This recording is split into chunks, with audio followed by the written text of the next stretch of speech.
ఒక ఉద్యమ ప్రయాణంలో ఆటుపోట్లుంటాయి. ఒక ఉద్యమ నిర్మాణంలో అవకతవకలు ఉంటాయి. ఒక ఉద్యమ పథంలో ఉన్మాదాలు చోటు చేసుకుంటాయి. అస్తిత్వ పోరాటంలో అపస్వరాలు వినిపిస్తాయి.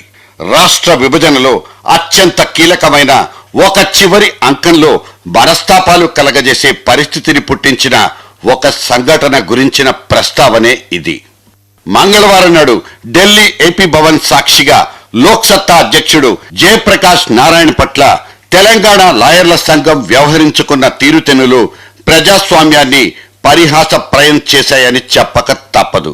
తెలంగాణ ప్రత్యేక రాష్ట్రాన్ని, దాని అవసరాన్ని విస్పష్టంగా సమర్థిస్తూ 10 జిల్లాల 16 నెలల అచ్చ తెలంగాణ కావాల్సిందేనంటూ ఆ అసెంబ్లీలోనే అద్భుత విశ్లేషణ ప్రసంగాన్ని వినిపించిన వ్యక్తి మీదే నల్ల కోట్లు నిరసించడం దయనీయం. తెలంగాణ ప్రజల ఆకాంక్షలు మళ్లీ స్పష్టంగా వ్యక్తమైనాయి. అంచేతనే లోక్సత్తా పార్టీ నిర్ద్వంద్వంగా భావిస్తున్నది తెలంగాణ రాష్ట్ర ఏర్పాటు ఈవేళ అవసరం, అనివార్యం.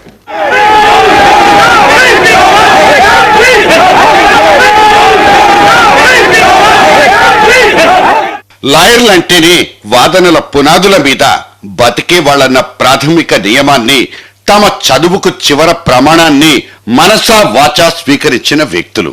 ఒక నల్లకోటు తగిలించుకొని పట్టా చేతిలో పుచ్చుకుని కోర్టు మెట్లెక్కినంత మాత్రాన లాయర్లైపోరన్నది ఇక్కడ సర్వులు గుర్తుంచుకోవలసిన సత్యం.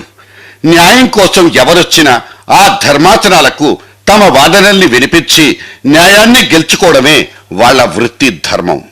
ఏకపక్షంగా అవతలి వాళ్ల వాదనలు కాదు కదా, కనీసపు మాటలు కూడా వినకుండా తమదే వాదన, తమదే న్యాయం, తమదే సిద్ధాంతం అనే వితండపు 3 కాళ్ల కోడి పిడివాదాన్ని వినిపించబోవడం, కాలర్లు పట్టుకుని దాదాగిరి చేయబోవడం తాము తగిలించుకున్న నల్లకోటుకే అవమానం.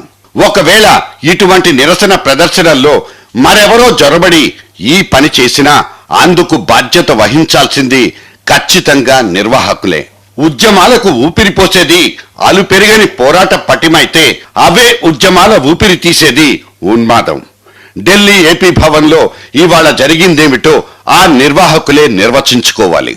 ఏ నూతన రాష్ట్రావిష్కరణం కోసం రాళ్లెత్తిన కూలీలుగా, నిర్మాణకర్తలుగా పోరాటాలు చేస్తున్నారో, ఉద్యమాల్ని నిర్వహిస్తున్నారో అటువంటి ఉద్యమాల స్ఫూర్తికి విఘాతం కలిగించే ఇటువంటి సంఘటనల్ని పునరావృతం కాకుండా జాగ్రత్త పడాలని సూచించడమే జర్నలిస్ట్ డైరీ అభిప్రాయం.